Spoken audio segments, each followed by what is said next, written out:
पश्चिम बंगाल चुनाव से जो हिंसा की तस्वीरें आ रही हैं वो बेहद डराने वाली हैं। कहीं बीजेपी उम्मीदवार को सरेआम पीटा जा रहा है तो कहीं कांग्रेसी कार्यकर्ता की बेरहमी से हत्या कर दी जाती है।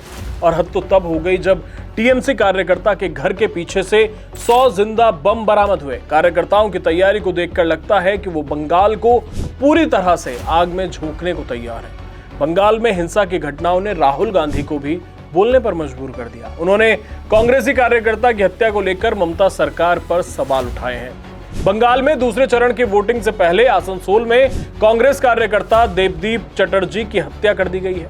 आरोप है कि टीएमसी के गुंडों ने देवदीप को घेरकर तब तक पीटा जब तक उसकी जान नहीं चली गई। अब तक तो बीजेपी ही ममता बनर्जी पर आरोप लगाती थी, लेकिन अब इंडिया गठबंधन के साथ ही राहुल गांधी ने दीदी का मुखौटा उतार दिया है। राहुल गांधी ने सरेआम कहा कि बंगाल में लोकतंत्र नहीं टीएमसी का गुंडा राज चल रहा है। राहुल ने साफ कर दिया कि विरोधियों को मारना, मिटाना और डराना ही टीएमसी का असली कैरेक्टर बन चुका है। राहुल गांधी ने सोशल मीडिया प्लेटफॉर्म एक्स पर लिखा कि कांग्रेस के कार्यकर्ता देवदीप चटर्जी की चुनाव बाद टीएमसी से जुड़े गुंडों की ओर से की गई हत्या बेहद निंदनीय है। पश्चिम बंगाल में आज लोकतंत्र नहीं है, टीएमसी का गुंडा राज चल रहा है। वोट के बाद विरोधी आवाज को डराना, मारना, मिटाना यही टीएमसी का चरित्र बन चुका है। कांग्रेस की राजनीति कभी हिंसा पर नहीं टिकी और ना कभी टिकेगी। हमने भी अपने कार्यकर्ता खोए हैं, फिर भी हमने हमेशा अहिंसा और संविधान का रास्ता चुना है। यही हमारी विरासत है, यही हमारा संकल्प। ये कहना है राहुल गांधी का। इससे पहले कांग्रेस की पश्चिम बंगाल यूनिट ने आरोप लगाया कि देवदीप पर सत्ताधारी दल तृणमूल कांग्रेस से जुड़े बदमाशों ने हमला किया और उसे बेरहमी से पीटा। इसके कुछ ही समय बाद चोटों के कारण उसकी मृत्यु हो गई।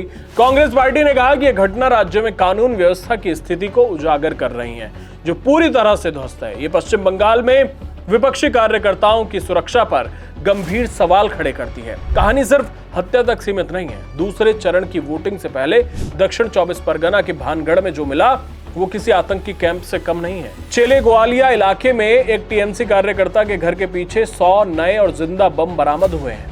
क्या ये बम लोकतंत्र को सुरक्षित करने के लिए रखे गए थे? ये बम इस बात का सबूत है कि टीएमसी के कार्यकर्ता हार के डर से अब आतंक का सहारा ले रहे हैं। ये हिंसा किसी एक पार्टी के खिलाफ नहीं है, ये हर उस शख्स के खिलाफ है जो ममता बनर्जी के सामने झुकने को तैयार नहीं है। पहले फेज में बीजेपी उम्मीदवार सुवेंदु सरकार पर हमला हुआ, उनकी गाड़ी तोड़ी गई, उनके साथ मारपीट की गई। बंगाल में कानून का इकबाल खत्म हो चुका है और उसकी जगह ले ली है टीएमसी के गुंडों ने।